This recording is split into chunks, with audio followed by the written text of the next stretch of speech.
chair lays out on second reading House Bill 668. The clerk will read the bill. HB 668 by Bell of Montgomery relating to the renewal of a license to carry a handgun. The chair recognizes Mr. Bell of Montgomery to explain the bill. Thank you, Mr. Speaker. Members, House Bill 668 simply codifies actually the one-year grace period already used by DPS for renewing license to carry. Move passage. Mr. Speaker. Ms. Goodwin, for what purpose? Will the gentleman yield for some questions? Will the gentleman yield for questions? I would yield for questions. Gentleman yields. Representative, what problem are you trying to solve with your bill?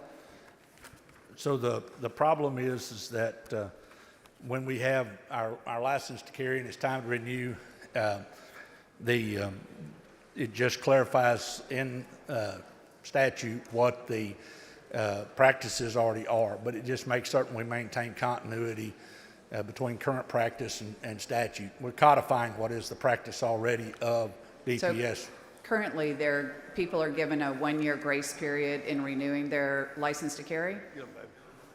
That is generally the practice, yes. I'm not aware of an exception, but I do know that it is important for us to be clear from this body's perspective in providing guidance. So this just codifies what is the practice. Since we're no longer required to have a license to carry in Texas in order to carry a gun in Texas, what's the point of this bill? Because license to carry is still an important part of statute, but this bill is simply very narrowly focused to be certain that that we codify what is the practice for renewing the license to carry in Texas. Does a license to carry allow a person to go into a gun store and bypass a background check? That's not the purpose of this bill, but I believe that is.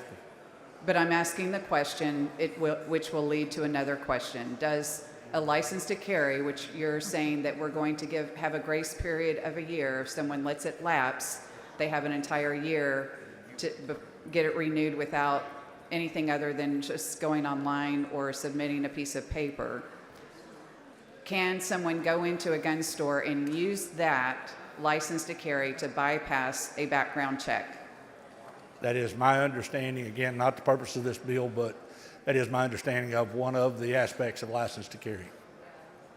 Given that having a license to carry allows a person to bypass a background check, does it really make sense to allow a license to carry to lapse for an entire year?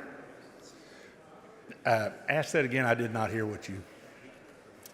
Given that you can use this license to carry to go into a gun store and bypass a background check, does it make sense for us to allow it to lapse for an entire year, giving a grace period of an entire year, and then not requiring the same steps that you have to follow to get the license in the first place? Again, this bill only codifies what is the current practice of DPS with regards to that.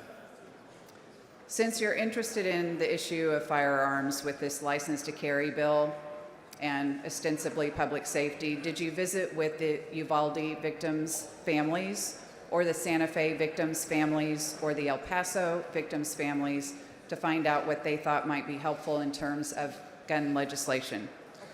Don't believe that is specific to this bill. With that said, I'm unaware of an instance involving a person who holds license to carry involved in any of those in a negative manner. Personally, I think this bill is a waste of time, and I wish we had put our efforts into real public safety when it comes to firearms. Thank you, Representative.